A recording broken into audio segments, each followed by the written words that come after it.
Hello, welcome to Friday Sews on Janine Sews. This is the episode for Friday, September 6th, 2024. And this is going to be a classic Friday Sews, a bit about sewing and a bit about life.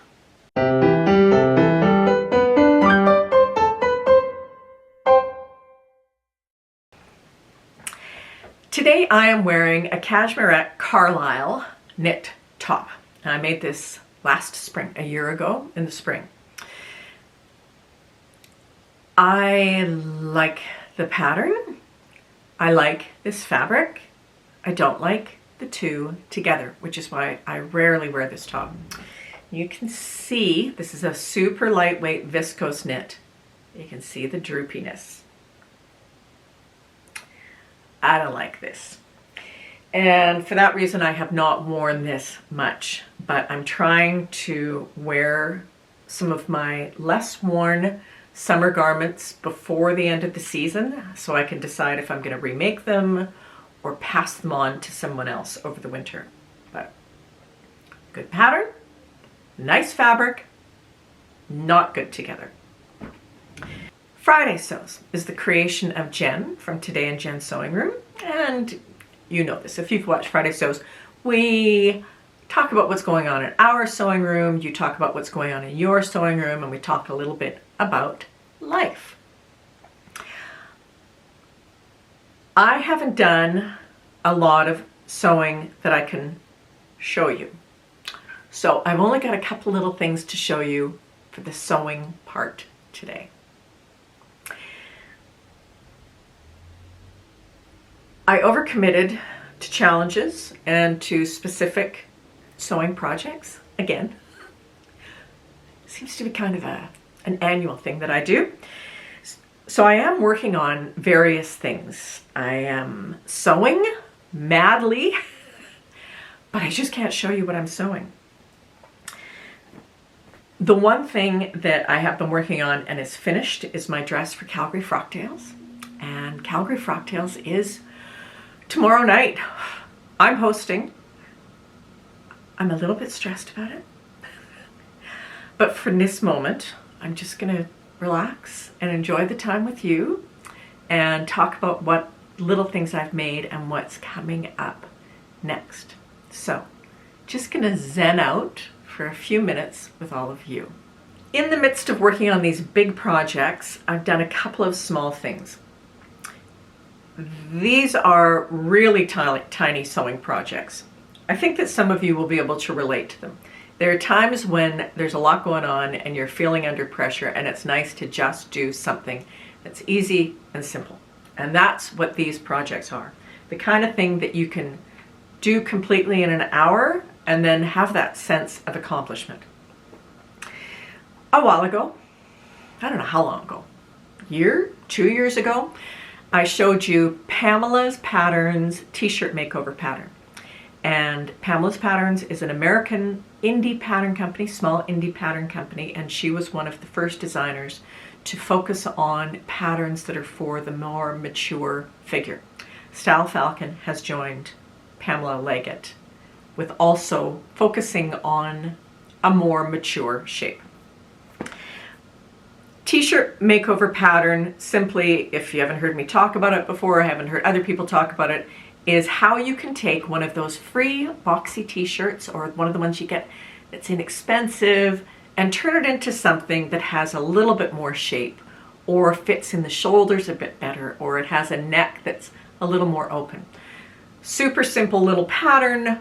You just take the t-shirt that you've got, you cut it, you move the shoulders, you can change the neckline if you want, you shorten it, if you want to make the sleeves smaller. It sounds way more complicated than it is. It's not complicated. So I've used it several times. And I now feel that if I see a t-shirt for sale that's for a charity and I want to support the charity and buy the shirt, I can buy the t-shirt and I can make it into something that will actually be worn for something other than washing the car.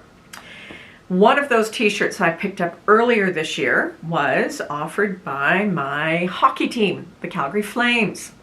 And it was a t-shirt with a design that was drawn by the team captain's little girl. She's, I don't know, 4. and it was in support of the local children's hospital. So I picked up the t-shirt. Here's the finished t-shirt. Picked up the t-shirt. I used Pamela's pattern, and I opened up the neckline. I moved the shoulders up. I made the sleeves smaller. I gave it a little shape, and I shortened it. Got before and after pictures I'm going to pop up here. It took about an hour or an hour and a half to do this, and I now wear this t-shirt, not a lot. Occasionally, I can wear it to the gym, or I can wear it when I'm working in the yard, or if I go to a hockey event, I can wear this. And nice, fun little project that means I don't have a box of t-shirts that just sit there because I don't like how they look on me.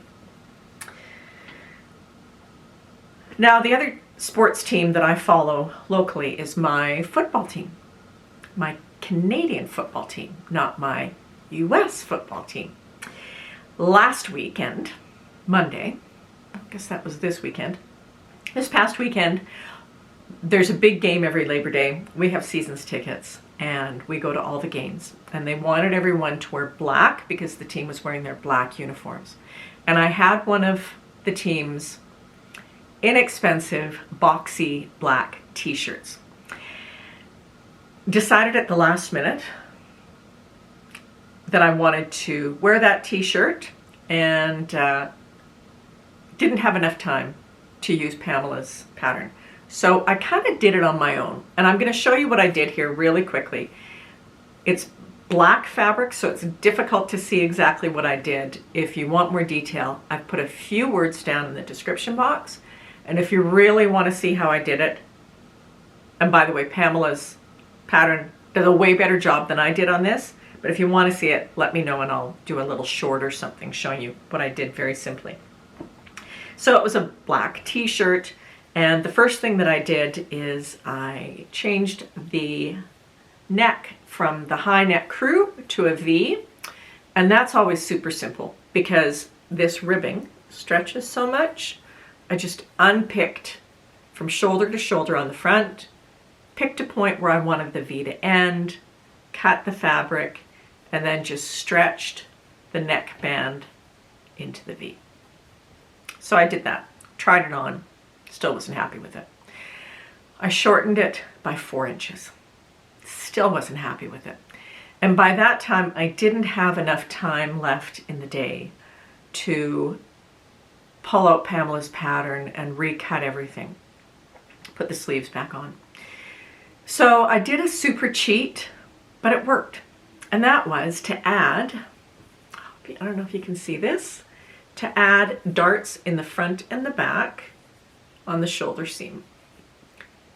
This is not done perfectly. This is a t-shirt that I wear to a football game. And it's black, so you can't see things as much. If it was a print, it'd be different. But I just put in little darts. They're about 3.5 or 4 inches long. And I wound up taking off 1 inch off of each shoulder, which brought the shoulder seam, the sleeve seam, a little bit higher. Oh, and I bedazzled the shirt too, because, well, I did that before I cut into it. Anyway, that was my quick remake on this without using Pamela's pattern. Sadly, it didn't help. They played terribly and they lost. But on the positive side, I had a really cute t-shirt to wear. So those are the only 2 sewing things that I've done that I can show you today. I am working on a challenge right now that you may be interested in. Whitney of Tomcat Stitchery has put together a Sew Precious challenge for the month of September, and there are many vloggers participating, including me. And the challenge was to pull out a piece of precious fabric that's been hanging in your closet or sitting in your stash and sew it. You bought the fabric, you loved it enough, just sew it. So I've been working on my project, and mine will be revealed on September 18th. I think there must be 40 plus vloggers who are participating. So you should be able to see a lot of really good inspiration this month. I'm not going to show you what I'm working on, but I'm going to show you the precious fabric that I chose not to use. Sorry, the kitty has a mouse. She's old. She likes to talk. So some of these pieces you may have seen before. I have 3 pieces of Liberty because every time I go to London, I have to pick up a piece of Liberty, and I'm not very good at sewing the fabric. The first is this Liberty knit. Liberty does not make a lot of knits. This is super, super drapey and lightweight. So I don't know what I will ever do with it, but it's pretty colors. I just have no idea. So that keeps getting pushed to the back of the shelf. Then I have this piece of Tanalon, and I was actually going to use this earlier this year to make a Cashmere at Harrison shirt, but it has a lot of seams, and with this larger print, I just thought that it wasn't going to look good with all the princess seams, because Cashmere at Harrison has double princess seams. Then there's a piece of Liberty that I picked up when we were over, when the coronation was taking place. Another Tanalon, and I liked it because it kind of has that 70s vibe with a stylized picture of the Liberty shop. I do have 2 other pieces of fabric to show you, and I mentioned these earlier this year when I talked about doing a little shopping at someone's house. Kitty's visiting. There's a place called Olds, which is about 45 minutes north of Calgary, and Olds College used to have a very good fashion program. And one of the people who taught at the college, I believe that she used to bring in fabric for the students. Well, she now has basically a fine fabric store in the bonus room above her garage. And it is totally like a fabric store with the cabinets and the racks and everything. So 3 of us went up there and bought some fabric. And as I said, I'm using 1 piece to make my precious fabric garment, but I have 2 other pieces that I haven't quite decided what I'm going to do with. I may not keep these. I may decide to sell them because when I was shopping, I got really caught up in the beautiful fabric, and I was with other people who love to sew really beautiful fabric, and I bought things that don't fit my lifestyle at all. These are things for that if I was still working, I would definitely wear them. If I was a lady who lunched, I would wear them, but I'm not. I go to the gym, I come home, I have a sandwich. I don't get dressed up and go out for lunch. For maybe twice a year. Anyway, the first piece of fabric is this Chanel. This is cotton rayon wool, and aren't the colors pretty in this? They're my colors, the navy, the gray. Anyway, so pretty. I've got 2 1/4 yards of this, and of course the intent is to make a French jacket, but will I wear it? I'd like to have a walking coat. I don't think there's enough fabric here. So piece number 1, not sure what I'm going to do with it. And the second piece is equally lovely. This is a silk wool blend, and it's very soft. It doesn't feel like the Tanalon where it's slick and it's smooth.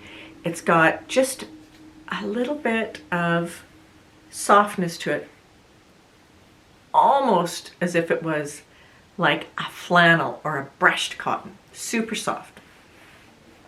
I have 3.5 yards of this. And when I bought it, I thought, oh, wouldn't that make lovely trousers? Well, first of all, I have lovely trousers, ready-to-wear trousers in this color. Second, I don't wear those. Why would I bother sewing another pair? Where am I going to wear this? I could make a dress. Where am I going to wear it? So I don't know what to do with this.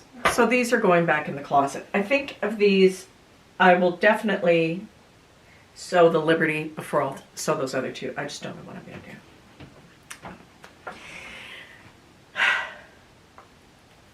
The other challenge, of course, that I'm working on is the Busy Bee Sewing Challenge Part 3, which is the Made to Measure Challenge.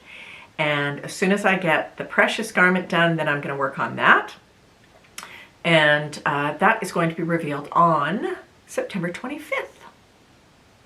Before I jump into life, I just want to say I have not been as attentive to the comments as I should have been for the past while. I've just been very distracted with everything that's going on with Frocktails, and every time, it seems like every time I sit down at the computer, there's a ping, and I get distracted, which is not a good thing.